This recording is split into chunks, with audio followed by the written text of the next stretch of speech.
നമസ്കാരം. ഇപ്പോൾ നമ്മൾ ഉദയസൂര്യൻ്റെ നാടായിട്ടുള്ള ജപ്പാൻ്റെ താഴ്വരകളിലൂടെയുള്ള ഒരു യാത്രയാണ്. അപ്പോൾ ഈ യാത്രയിൽ നമ്മൾ നിരവധിയായിട്ടുള്ള ടണലുകൾ കാണാം. ഇപ്പോൾ ടണലുകൾ നമ്മുടെ കേരളത്തിലും പുതിയ ടണലുകളൊക്കെ വരുന്നുണ്ട്. ഇപ്പോൾ നമ്മൾ ഈ യാത്ര ചെയ്യുന്നത് ജപ്പാനിലെ ഒരു ടണലിൻ്റെ ഉൾവശത്തു കൂടിയാണ്. അപ്പം ജപ്പാനിൽ നമ്മൾ ജപ്പാൻ്റെ ഭൂപ്രകൃതി നോക്കിക്കഴിഞ്ഞാൽ ഏതാണ്ട് 70% മലനിരകളാണ്. അപ്പോൾ ഈ മലനിരകളിലൂടെയുള്ള യാത്രകൾ വളരെ ദുഷ്കരമാണ്. മാത്രമല്ല ജപ്പാൻ്റെ പ്രധാനപ്പെട്ട ടൗണുകളെല്ലാം പലയിടത്തായിട്ട് സ്കാറ്റേഡായിട്ട് കിടക്കുകയാണ് ചെയ്യുന്നത്. ഇവയെ തമ്മിൽ ബന്ധിപ്പിക്കാൻ വേണ്ടി ഏറ്റവും അത്യാവശ്യമായിട്ടുള്ള ഒരു കാര്യമാണ് ടണലുകൾ. അപ്പോൾ ജപ്പാനിലെ ഭൂപ്രകൃതി, അതുപോലെ തന്നെ ജപ്പാനിലെ കാലാവസ്ഥ, അതുപോലെ തന്നെ പ്രകൃതി ദുരന്തങ്ങൾ, ഇതൊക്കെ പരിഗണിച്ചു കൊണ്ടാണ് ഇവിടെയുള്ള ടണലുകൾ നിർമ്മിച്ചിട്ടുള്ളത്. അപ്പോൾ ഈ ടണലുകൾ എല്ലാം തന്നെ ഈ പറയുന്ന ഭൂകമ്പം, അതുപോലെ തന്നെയുള്ള വലിയ സൈക്ലോണുകൾ, ടൈഫോണുകൾ, ഇവയൊക്കെ പ്രതിരോധിക്കാൻ ശക്തിയുള്ള തരത്തിലുള്ള, ഇവിടെയാണ് നമ്മുടെ ജാപ്പനീസ് എൻജിനീയറിങ്ങിൻ്റെ വിസ്മയം നമുക്ക് മനസ്സിലാക്കാൻ വേണ്ടി കഴിയാം. ഇപ്പോൾ ജപ്പാൻ്റെ ഭൂപ്രകൃതി നമ്മൾ നോക്കിക്കഴിഞ്ഞാൽ ഇതുപോലെയാണ്. ഏതാണ്ട് വലുതും ചെറുതുമായിട്ടുള്ള ഒരുപാട് മലനിരകളാണ്. നമ്മൾ പറഞ്ഞു ഏതാണ്ടൊരു 70% അധികം ജപ്പാൻ്റെ ലാൻഡ്സ്കേപ്പ് നോക്കിക്കഴിഞ്ഞാൽ ഇത്തരത്തിലുള്ള വനങ്ങളാണ്. ഇടതൂർന്ന് നിൽക്കുന്ന കുന്നുകളും വനങ്ങളും ഒക്കെയാണ്. അപ്പോൾ ഈ കുന്നുകളും വനങ്ങളും ഇപ്പോൾ നമ്മൾ ഒരു സ്ഥലത്ത് നിന്ന് മറ്റൊരു സ്ഥലത്തേക്ക് പോകണമെങ്കിൽ ടണലുകളില്ലെങ്കിൽ ഈ കുന്നിൻ്റെ മുകളിലൂടെ കയറി ഇറങ്ങി അങ്ങനെ വേണം യാത്ര ചെയ്യാൻ. അപ്പോൾ അത് ഒരുപാട് സമയമെടുക്കും. ഉദാഹരണമായിട്ട് ഞാൻ നിൽക്കുന്നത് ഹിരോഷിമയിലാണ്. ഈ യാത്ര ഇപ്പോൾ ചെയ്യുന്നത് ഹിരോഷിമ എന്ന് പറയുന്നൊരു പ്രവിശ്യയിലാണ്. അപ്പോൾ ഹിരോഷിമ പ്രവിശ്യയിൽ നിന്ന്, അല്ലെങ്കിൽ ഹിരോഷിമ പ്രിഫെക്ചറിൽ നിന്ന് നമ്മുടെ ജപ്പാൻ്റെ തലസ്ഥാനമായിട്ടുള്ള ടോക്കിയോയിലേക്ക് എത്തിച്ചേരണമെങ്കിൽ നമ്മുടെ ബുള്ളറ്റ് ട്രെയിനിൽ ഏതാണ്ട് ഒരു 5 മണിക്കൂർ യാത്രയുണ്ട്. ഏതാണ്ട് 750-ലധികം കിലോമീറ്ററുകൾ യാത്ര ചെയ്യേണ്ടി വരും. അപ്പോൾ ഈ യാത്രകളൊക്കെ തന്നെയും റെയിൽവേ ടണൽ വഴി പലതരത്തിലുള്ള, ഈ യാത്രകൾക്കിടയിൽ നിരവധിയായിട്ടുള്ള ഒരുപാട് ടണലുകൾ കാണാം നമുക്ക്. അപ്പോൾ ഈ ടണൽ ഇല്ലെങ്കിൽ ഈ 750 കിലോമീറ്റർ എന്നുള്ളത് നമുക്ക് ഏതാണ്ട് ഒരു 2000 കിലോമീറ്ററിൻ്റെ അത്രയും ദൂരമുണ്ടാവും. അപ്പോൾ അത്രയും ഈസി ആയിട്ട് നമുക്ക് ഒരു സ്ഥലത്ത് നിന്നും മറ്റൊരു സ്ഥലത്തേക്ക് എത്താൻ വേണ്ടി ഈ ടണലുകൾ സഹായിക്കുന്നുണ്ട്. ഇപ്പോൾ ജപ്പാൻ്റെ ടണലുകളുടെ ഒരു കണക്കുകൾ നമ്മൾ പരിശോധിച്ച് കഴിഞ്ഞാൽ ഏതാണ്ട് 2025 പ്രാരംഭഘട്ടത്തിൽ ഏതാണ്ട് റോഡ് ടണലുകൾ 11,000-ലധികം ടണലുകളുണ്ട്. ഈ ടണലുകൾ ഏതാണ്ട് 5,200-ഓളം കിലോമീറ്ററുകൾ ഈ ടണൽ മാർഗം നമുക്ക് സഞ്ചരിക്കേണ്ടി വരും. കൂടാതെ റെയിൽവേ ടണലുകൾ ഏതാണ്ട് 3,500-ലധികം റെയിൽവേ ടണലുകളുണ്ട്. അത് ഏതാണ്ട് ഒരു 2,500-ലധികം കിലോമീറ്ററുകൾ വ്യാപിച്ച് കിടക്കുന്നുണ്ട്. അപ്പോൾ ഇത്രയും ഏതാണ്ടൊരു 15,000-ൻ്റെ അടുത്ത് ടണലുകൾ ജപ്പാനിലുടനീളമുണ്ട്. പക്ഷേ ഇതിൽ ഏറ്റവും അതിശയിപ്പിക്കുന്ന ഒരു കാര്യം, ഇപ്പോൾ നിങ്ങൾ ഈ ഒരു പുതിയൊരു ടണലിൻ്റെ എൻട്രൻസ് ആണിത്. ഇങ്ങനെ ഒരു ടണൽ മാത്രം അവിടെയുണ്ട്. അതിൻ്റെ അടുത്തുള്ള പരമാവധി ഒരു ചെടിയെങ്കിലും സേവ് ചെയ്യാൻ പറ്റുന്നുണ്ടെങ്കിൽ അങ്ങനെ സേവ് ചെയ്തുകൊണ്ടാണ് ഇവർ ആ ടണലുകളൊക്കെ നിർമ്മിച്ചിട്ടുള്ളത്. ഇപ്പോൾ ഇവിടെയാണ് നമ്മുടെ നാടുകളിൽ ഇപ്പോൾ ഹൈവേ വരുന്നുണ്ട്, പുതിയ പുതിയ സംരംഭങ്ങൾ വരുന്നുണ്ട്, അല്ലെങ്കിൽ കൺസ്ട്രക്ഷൻസ് വരുന്നുണ്ട്. ഇതിൻ്റെ സമയത്തൊക്കെ നമ്മുടെ നാട്ടിലുള്ള ആ ഭൂമിയുടെ ആ പ്രകൃതിദത്തമായിട്ടുള്ള മലകളും കുന്നുകളും ഒക്കെ ഇടിച്ചു നിരത്തി അതിലൂടെ നമ്മൾ റോഡുകൾ നിർമ്മിക്കുകയാണ് ചെയ്യുന്നത്. അതിന് പകരം ജപ്പാനിൽ കൃത്യമായിട്ട്, വളരെ ശാസ്ത്രീയമായിട്ട് ജപ്പാനിലെ ടെക്നോളജി ഉപയോഗിച്ചുകൊണ്ട് അവർ എൻജിനീയറിങ്ങിൽ വിസ്മയം തീർത്തുകൊണ്ട് ഇത്തരത്തിലുള്ള വലിയ മലകളിൽ ഏതാണ്ട് ഈ സഞ്ചരിക്കുന്ന ഈ ഒരു ടണൽ ഏതാണ്ട് 4.5 കിലോമീറ്റർ ദൈർഘ്യം ഉള്ള ഒരു ടണലാണ്. അപ്പോൾ ഇത്തരത്തിലുള്ള ടണലുകൾ നിർമ്മിക്കുമ്പോഴും അവിടെയുള്ള പ്രകൃതിക്കും അല്ലെങ്കിൽ ബയോഡൈവേഴ്സിറ്റിക്കും അവിടെയുള്ള മരങ്ങൾക്കും പരിസ്ഥിതിക്കും യാതൊരു കോട്ടം തട്ടാത്ത രീതിയിലാണ് ഇവിടെ ടണലുകൾ നിർമ്മിക്കുന്നത്. അതാണ് ഏറ്റവും അതിശയിപ്പിക്കുന്ന ഒരു കാര്യം. ഇപ്പോൾ നമ്മളൊരു ടണൽ നോക്കിക്കഴിഞ്ഞാൽ ആ ടണലിൻ്റെ സൈഡിലൊക്കെയുള്ള ഒരു ചെറിയ ചെടി അല്ലെങ്കിൽ ചെറിയൊരു മരം അവർക്കത് മുറിച്ച് കളയാതെ സംരക്ഷിക്കാൻ പറ്റുമെങ്കിൽ അത് സംരക്ഷിച്ചുകൊണ്ടാണ്, നിലനിർത്തിക്കൊണ്ടാണ് അവർ ആ ടണൽ. ഇപ്പം നമ്മൾ നോക്കുമ്പോൾ, ദൂരെ നിന്ന് നോക്കുമ്പോൾ വളരെ മനോഹരമാണ്. കാരണം ചെറിയൊരു ഗുഹ പോലെയുള്ള ഒരു ഭാഗം, അതിൻ്റെ മുകൾ ഭാഗത്തെല്ലാം വലിയ മരങ്ങളും കാര്യങ്ങളൊക്കെ ഇങ്ങനെ നിൽക്കുകയാണ്. അപ്പം ആ രീതിയിലാണ് ഇവിടെ ടണലുകൾ നിർമ്മിക്കുന്നത്. പിന്നെ ഇവിടുത്തെ ടണലുകൾ ഏറ്റവും പ്രധാനപ്പെട്ട സെയ്ക്കാൻ ടണൽ എന്നൊരു ടണലാണ്. അതൊരു റെയിൽവേ ടണലാണ്. നമ്മുടെ അവിടുത്തെ ജപ്പാനിലെ പ്രധാനപ്പെട്ട ഹൊക്കൈഡോ, അതുപോലെ തന്നെ ഹോൻഷു, 2 ഐലൻഡുകളാണ്. പ്രധാനപ്പെട്ട 2 ഐലൻഡുകളാണ്. ഈ ഐലൻഡുകളെ തമ്മിൽ ബന്ധിപ്പിക്കുന്ന ഈ ഒരു ഷെയ്ക്കാൻ ടണൽ ഏതാണ്ട് 23.3 കിലോമീറ്ററാണ് ഇതിൻ്റെ ദൈർഘ്യം. അപ്പോൾ അത്രയും അത് പല ടെറൈനിലൂടെയാണ് ആ ഒരു ടണൽ സഞ്ചരിക്കുന്നത്. അപ്പോൾ അതുപോലെ തന്നെ റൊക്കോക്കോ ടണലുണ്ട്. അതും ഇതേപോലെ വളരെ ഫേമസ് ആയിട്ടുള്ളൊരു ടണലാണ്. ഇപ്പോൾ നമ്മൾ ഹിരോഷിമ പ്രിഫെക്ചറിൽ നോക്കിക്കഴിഞ്ഞാൽ തന്നെ വലുതും ചെറുതുമായിട്ടുള്ള നിരവധിയായിട്ടുള്ള ടണലുകൾ നമുക്ക് കാണാം.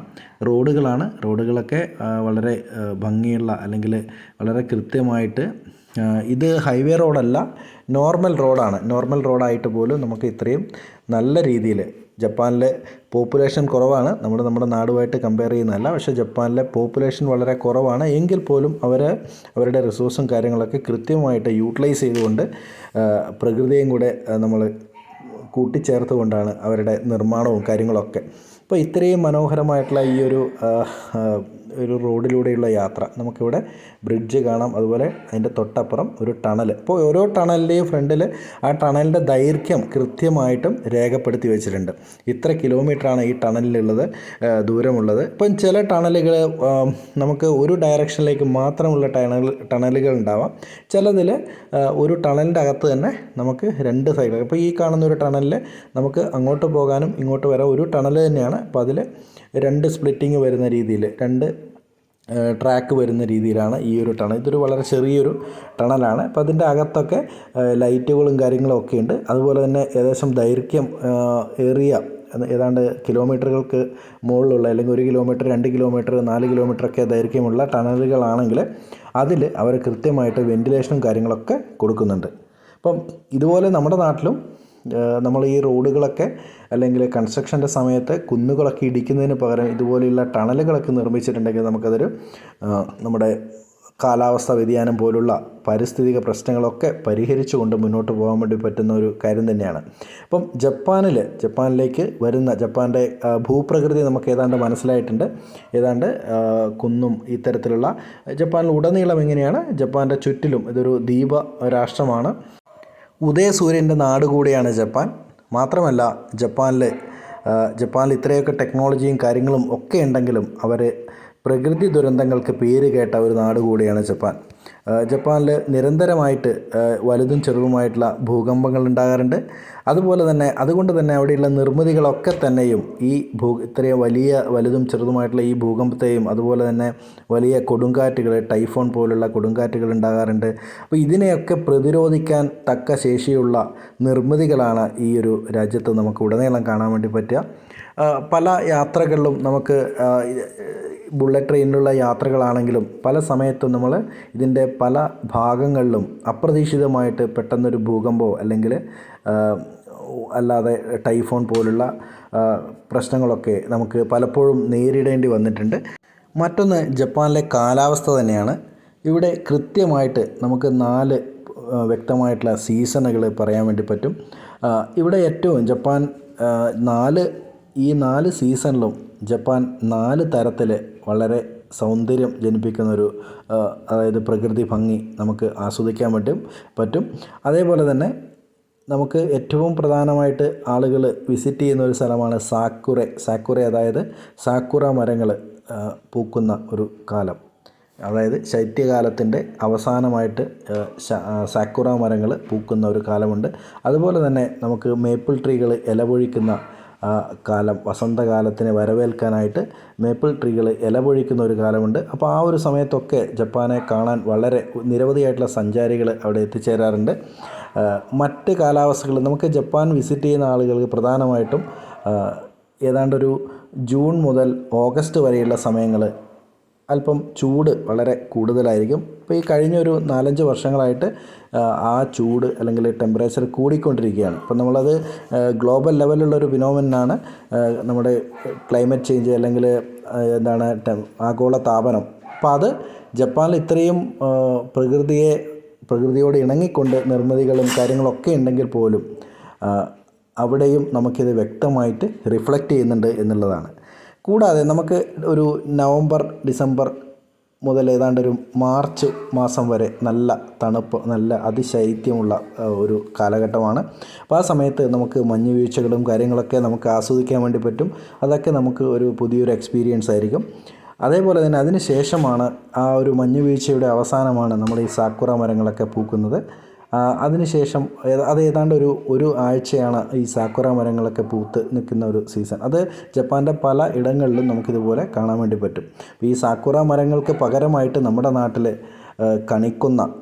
കണിക്കുന്ന പോലുള്ള ഒരു മരങ്ങളാണ് ഈ സാക്കുറ മരങ്ങൾ. കണിക്കുന്ന പോലുള്ളതെന്ന് വെച്ചാൽ കണിക്കുന്ന അതിന് പകരമായിട്ട് നമുക്ക് യൂസ് ചെയ്യാൻ വേണ്ടി പറ്റുന്ന ഒരു ചെടിയാണ് നമ്മുടെ നാട്ടിലെ കാലാവസ്ഥയിൽ. അപ്പം ഓരോ കാലാവസ്ഥയിലും അതിന് അനുയോജ്യമായിട്ടുള്ള ചെടികളും കാര്യങ്ങളൊക്കെയാണ് ഉള്ളത്. അപ്പം ഇതേപോലെ തന്നെ നമുക്ക് ജപ്പാനിൽ ഏറ്റവും മനോഹരമായിട്ടുള്ള 2 ടൈം അല്ലെങ്കിൽ ജപ്പാൻ വിസിറ്റ് ചെയ്യാൻ പറ്റിയ ഒരു സമയമാണ് ഈ ഒരു മേപ്പിൾ ട്രീസ് ഇലപൊഴിക്കുന്ന ആ ഒരു സമയം. അതേപോലെ തന്നെ നമ്മുടെ ഈ സാക്കുറ മരങ്ങളിൽ പൂക്കൾ വിടർന്ന് നിൽക്കുന്ന സാക്കുറ, ആ സാക്കുറേൻ്റെ ഒരു ആഴ്ച അല്ലെങ്കിൽ 2 ആഴ്ച കാലഘട്ടവും. ജപ്പാൻ ടെക്നോളജി കൊണ്ട് അതിസമ്പന്നമായിട്ട് നിൽക്കുമ്പോഴും ഇപ്പോൾ നമ്മുടെ നാടുകളിലൊക്കെ ടെക്നോളജിയുമായിട്ട് മുന്നോട്ട് വരുമ്പോൾ അവിടെ വിശ്വാസവും ടെക്നോളജിയും പലപ്പോഴും 2 ഡിബേറ്റുകളിൽ 2 വ്യത്യസ്ത തലങ്ങളിലെ ആളുകൾ കണ്ട് വിമർശിക്കുകയും കാര്യങ്ങളൊക്കെ ചെയ്യാറുണ്ട്. പക്ഷെ അവിടെയാണ് നമ്മൾ ജപ്പാനിലെ ഈ ജപ്പാനിലെ ആളുകൾ അവരുടെ ശാസ്ത്രത്തെ കൂടെ മുന്നോട്ട് കൊണ്ടുപോകുന്നതോടൊപ്പം തന്നെ ശാസ്ത്രവും അതുപോലെ ശാസ്ത്രത്തിൻ്റെ അറിവുകളും കാര്യങ്ങളൊക്കെ ടെക്നോളജിയും എല്ലാം അവർ ചേർത്ത് പിടിക്കുമ്പോഴും അതോടൊപ്പം തന്നെ അവരുടെ വിശ്വാസങ്ങളും അതിൽ അന്ധവിശ്വാസങ്ങളൊക്കെ ഉണ്ട്. അവരുടെ ചില ആചാരങ്ങൾ, കൾച്ചറുകൾ, ഇതൊക്കെ അവർ മുറുകെ പിടിച്ച് കൂടെ ചേർത്ത് മുന്നോട്ട് കൊണ്ടുപോകുന്നു. ഇതാണ് നമ്മൾ കണ്ടുപഠിക്കേണ്ട ഒരു കാര്യം. കാരണം നമ്മുടെ നാട്ടിൽ ടെക്നോളജി മുന്നോട്ട് വന്നു കഴിഞ്ഞാൽ നമുക്ക് മറ്റ് വിശ്വാസങ്ങളെ തള്ളിപ്പറയുന്ന ഒരുപാട് ആളുകളെ നമുക്ക് കാണാൻ വേണ്ടി കഴിയും. അവിടെയാണ് നമുക്ക് ജപ്പാനിലുള്ള ഉന്നത നിലയിലുള്ള നമ്മുടെ കൂടെയുള്ള മറ്റ് സയൻറ്റിസ്റ്റുകളൊക്കെ തന്നെയും അവർ ശാസ്ത്ര ലോകത്ത് അത്രയും പ്രതിഭ തെളിയിച്ച ആളുകളാണെങ്കിൽ പോലും അവരുടെ മറ്റ് കാര്യങ്ങൾ, അവരുടെ വിശ്വാസവും കാര്യങ്ങളൊക്കെ അവർ അടിയുറച്ച് നിൽക്കുന്ന ഒരു കാഴ്ചയാണ് നമുക്കിവിടെ കാണാൻ വേണ്ടി കഴിയുക. വിശ്വാസത്തെ നമ്മുടെ സംസ്കാരത്തിൻ്റെ ഭാഗമായിട്ട് കാണാൻ നമ്മുടെ കൂടെയുള്ള അല്ലെങ്കിൽ നമ്മുടെ ഈ വിമർശിക്കുന്ന ആളുകൾ അത്തരത്തിലും കൂടെ ചിന്തിക്കേണ്ട കാര്യമുണ്ട്. കാരണം വിശ്വാസം അത് നമ്മുടെ ഒരു സംസ്കാരമാണ്. അല്ലെങ്കിൽ ഇതൊന്നും ഇല്ലെങ്കിൽ ഇതിനെല്ലാം തള്ളിപ്പറഞ്ഞു കഴിഞ്ഞാൽ നമുക്ക് നമ്മുടെ ആ ഒരു സംസ്കാരവും കാര്യങ്ങളൊക്കെയാണ് നഷ്ടപ്പെടുന്നത്. ഇതുമായി ബന്ധപ്പെട്ട നിങ്ങളുടെ അഭിപ്രായങ്ങളും ഒക്കെ കമൻറ്റുകളായിട്ട് രേഖപ്പെടുത്താവുന്നതാണ്. ഇതുപോലെ മറ്റൊരു വിശേഷവുമായിട്ട് വീണ്ടും കാണാം. എല്ലാവർക്കും നന്ദി.